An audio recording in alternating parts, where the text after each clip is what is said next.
Hello friends, welcome to YouTube channel learning and skill hub and motivation insight. आज की कहानी माँ का दायित्व। शहर में एक प्रसिद्ध स्कूल था जिसके बगीचे के अंदर एक व्यक्ति बड़े लगन से पौधों की काट-छाँट में लगा हुआ था, जिनका नाम था गंगादास जी। तभी विद्यालय के चपरासी की आवाज़ सुनाई दी और उसने बोला कि गंगादास, तुझे प्रधानाचार्य जी बुला रही हैं।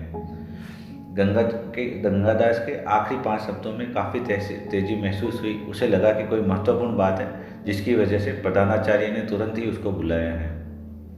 वह शीघ्रता से उठे और अपने हाथों को धोकर साफ किया और चल दिए और तेज गति से प्रधानाचार्य के कार्यालय की ओर बढ़ गए।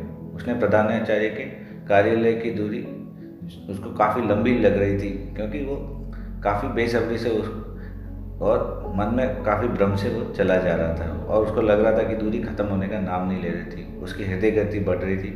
वह सोच रहा था कि उससे क्या गलत हो गया कि आज उसको प्रधानाचार्य महोदया ने तुरंत ही अपने कार्यालय में आने को कहा था। वह एक ईमानदार कर्मचारी था और अपने कार्य को पूरी निष्ठा से पूर्ण करता था। पता नहीं उससे क्या गलती होगी। वह इसी चिंता के साथ प्रधानाचार्य के कार्यालय पहुंचा। उसने बोला, मैम, क्या मैं अंदर आ जाऊं? आपने मुझे बुलाया था। मैम ने कहा, हाँ, आ जाओ। यह देखो, प्रधानाचार्य महोदय की आवाज़ में कड़की थी और उनके उंगली पर एक पेपर की ओर इशारा कर रही थी। मैडम ने इशारा किया, इसे पढ़िए। मैडम, मैं तो इंग्लिश पढ़ना ही नहीं जानता। गंगादास ने घबरा कर उत्तर दिया। मैं आपसे क्षमा चाहता हूँ यदि कोई गलती हो गई हो तो। मैं आपका और इस विद्यालय का पहले ही बहुत ऋणी हूँ, क्योंकि आपने मेरी बिटिया को इस विद्यालय में निःशुल्क पढ़ने की इजाज़त दी। कृपया मुझे एक और मौका दीजिए। अगर यदि कोई गलती हुई तो उसको मैं अवश्य सुधार कर लूँगा। मैं आपका सदैव ऋणी रहूँगा। गंगादास बिना रुके घबरा कर बोलता चला जा रहा था। उसे प्रधानाचार्य ने टोका, तुम बिना वजह अनुमान लगा रहे हो। थोड़ा इंतजार करो, तुम्हारी बिटिया की कक्षा अध्यापिका को बुलाती हूँ। वे पल जब तक कि उसकी बिटिया की कक्षा अध्यापक का प्रधानाचार्य के कार्यालय में नहीं पहुंची, तब तक बहुत ही लंबे हो गए।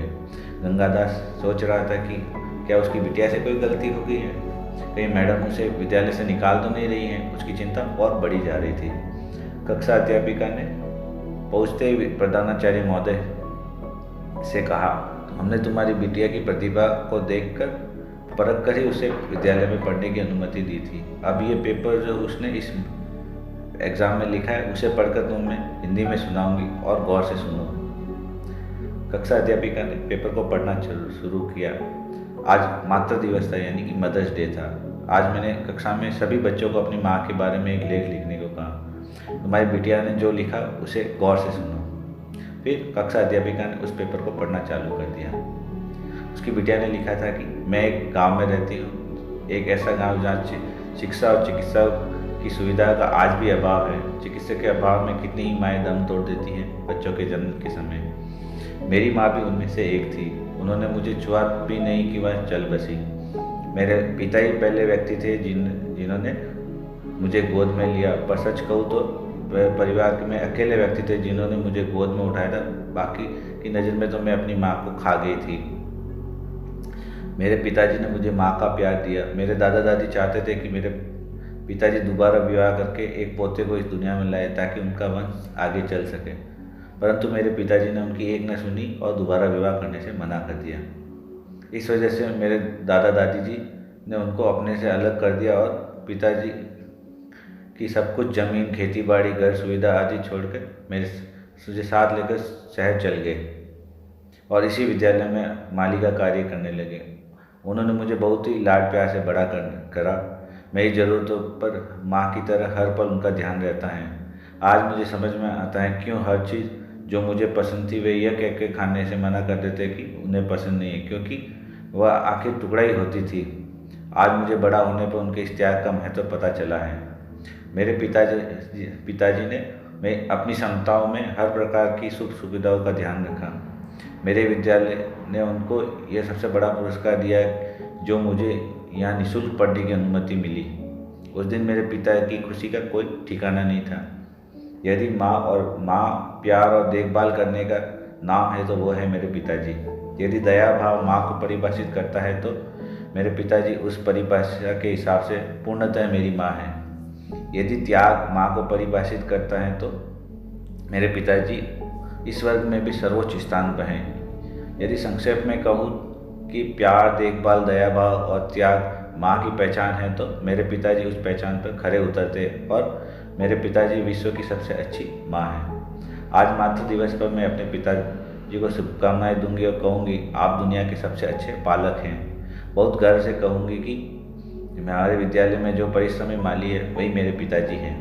मैं जानती हूँ कि आज की लेखन परीक्षा में मैं असफल हो जाऊंगी क्योंकि मुझे माँ पर लिखना था, लेकिन मैंने अपने पिता पर लिखा। पर यह बहुत छोटी सी कीमत होगी उस सब की जो मेरे पिताजी ने मेरे लिए किया। धन्यवाद। आखिरी शब्द पढ़ते पढ़ते अध्यापिका का गला भर आया था और प्रधानाचार्य जी के कार्यालय में शांति छा गई। इस शांति में केवल गंगादास के सिसकने की आवाज़ सुनाई दे रही थी। बगीचे में धूप की गर्मी उसकी कमीज को गीला न कर सकी, पर उस पेपर पर बिटिया के लिखे शब्दों ने उस कमीज को पिता के आंसुओं से गीला कर दिया था। वह केवल हाथ जोड़कर खड़ा था। उसने उस पेपर को अध्यापिका से लिया और हृदय से लगाया और जोर जोर से रो पड़ा। प्रधानाचार्य ने उसे खड़े होकर एक कुर्सी पर बैठाया, एक गिलास पानी दिया और कहा, गंगादास, तुम्हारी बिटिया को इस लेख के लिए पूरे 10 में से 10 नंबर दिए गए हैं। यह लेख मेरे अब तक के पूरे विद्यालय जीवन का सबसे अच्छा मातृ दिवस लेख है। कल हम मातृ दिवस अपने विद्यालय में बड़े जोर शोर से मनाएंगे। इस दिवस पर एक बहुत ही बड़ा कार्यक्रम आयोजित होने वाला है। विद्यालय की प्रबंध कमेटी ने आपको इस कार्यक्रम में मुख्य अतिथि बनाने का निर्णय लिया है। यह सम्मान होगा उस प्यार का, उस देखभाल का, उस दया भाव का और त्याग का जो एक आदमी अपने बच्चे के पालन के लिए कर सकता है। यह सिद्ध करता है कि आपको एक औरत होना आवश्यक नहीं है एक पालक बनने के लिए। साथ ही यह अनुशंसा करता है कि उस विश्वास को जो कि आपकी बेटी ने आप पर दिखाया है, हमें गर्व है कि आप इस संसार के सबसे अच्छे पिता हैं। हमारे विद्यालय में पढ़ने वाली बच्ची के पिता हैं, जैसा कि बिटिया ने आपके अपने लेख पर लिखा।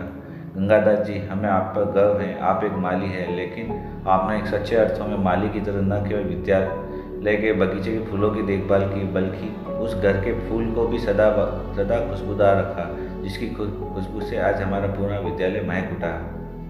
तो क्या आप हमारे इस विद्यालय के मातृ दिवस कार्यक्रम के मुख्य अतिथि बनेंगे? गंगादास जी रो पड़े और दौड़कर बिटिया की कक्षा के बाहर गए और वहाँ अपनी बिटिया को आंसू भरी आंखों से निहारते रहे और काफ़ी देर तक उन्होंने अपनी बिटिया को निहारते रहे। तो दोस्तों, यही थी कहानी माँ का दायित्व। इसमें गंगादास जी ने अपनी बेटी के लिए जो जो सेक्रीफाइस किए वो काफ़ी अमूल्य है।